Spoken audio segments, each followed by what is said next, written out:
அன்பான மாதா தொலைக்காட்சி நேயர்களுக்கு வணக்கம். இந்த நிகழ்ச்சியில் நம்ம பார்க்க போகிறது கால் பிளாடர் ஸ்டோன், பித்தப்பையில் கல் கற்கள்.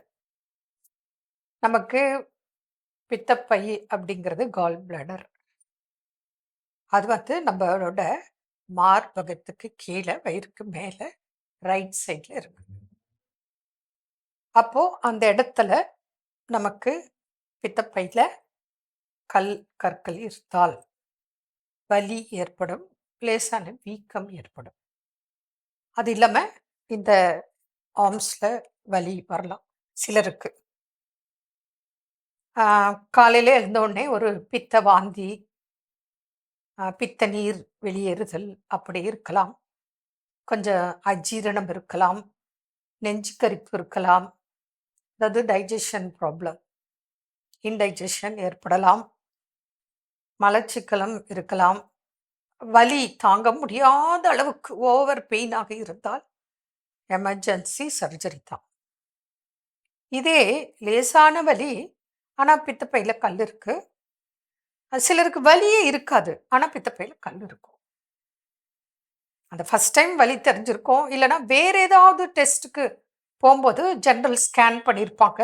இப்போ மாஸ்டர் செக்கப் போகிறோம், அப்போ அதில் பார்த்தீங்கன்னா fatty liver, gall bladder stone அப்படி ஏதாவது நமக்கு நோட் பண்ணி இருக்கிறத கொடுப்பாங்க. ஆனால் அதுக்கு முன்ன வரைக்கும் நமக்கு வலியே இருந்திருக்காது. இப்போவும் உங்களுக்கு பித்தப்பை இருக்கிற இடத்துல வலி இருக்காது, ஆனால் ஸ்டோன் இருக்குது. அதை வச்சும் நம்ம ட்ரீட்மெண்ட் ஸ்டார்ட் பண்ணிக்கலாம். பித்தப்பையில் கல் வராமல் தடுக்கவும் சில உணவுகள் இருக்குது. வந்ததை மெயின்டைன் பண்ணி கரைக்கவும் ட்ரீட்மெண்ட், டயட்டு, மெடிசன்ஸ், ஆயுர்வேத மருந்துகள் இருக்குது. அது இருக்கிற இடம் பொறுத்து, இருக்கிற சைஸை பொறுத்து நம்ம பார்க்கணும். இதே டயபெட்டிக் பேஷண்ட்னா ரொம்ப ரொம்ப ரொம்ப கவனமாக, பித்தப்பையில் கல் இருந்தால் கவனமாக இருக்கணும்.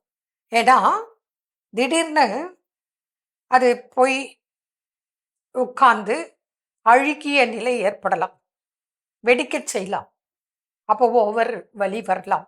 அப்போ நமக்கு மஞ்சக்காமலை ப்ளஸ் கால் பிளாடர் ஸ்டோன் பெரிய இஷ்யூ ஆகிடும், உயிருக்கே ஆபத்தாயிடும்.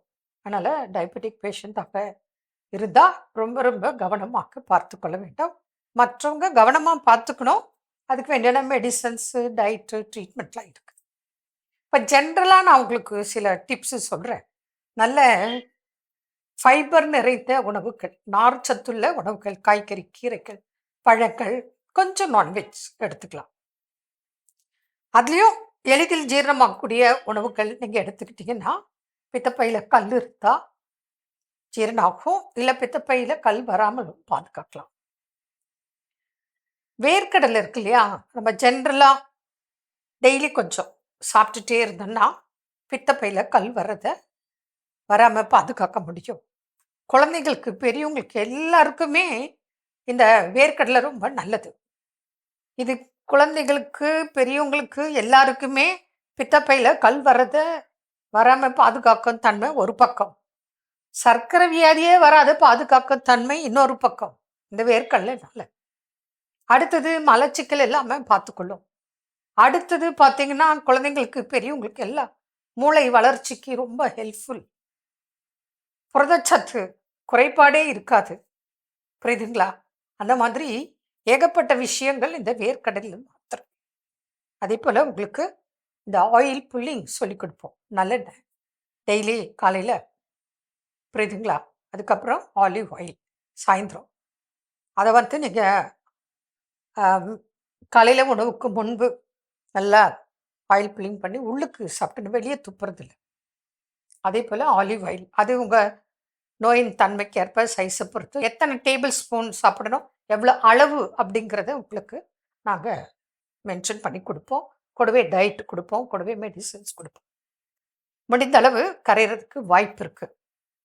ரொம்ப பெருசு இருக்கிற இடம் பொறுத்து தான் உங்களுக்கு சிகிச்சை முறைகள் சொல்ல முடியும். இதே சின்ன சின்னது இருக்குது, உங்களுக்கு வலியே இல்லை ஆனால் இருக்குது, இல்லை வலி இருக்குது சின்ன சின்னதாக இருக்குது அப்படின்னா அதுக்கெல்லாம் ட்ரீட்மெண்ட் இருக்குது. அந்த வலி குறையும், கரையிறதுக்கும் மெடிசன்ஸ் இருக்குது, டயட் இருக்குது. அதை கடைப்பிடித்தால் பலன் உங்கள் கையில். நீங்கள் எந்த அளவுக்கு கடைப்பிடிக்கிறீங்களோ அந்த அளவுக்கு உங்களுக்கு ரிசல்ட் கிடைக்கும். மீண்டும் நாளை சந்திப்போம்.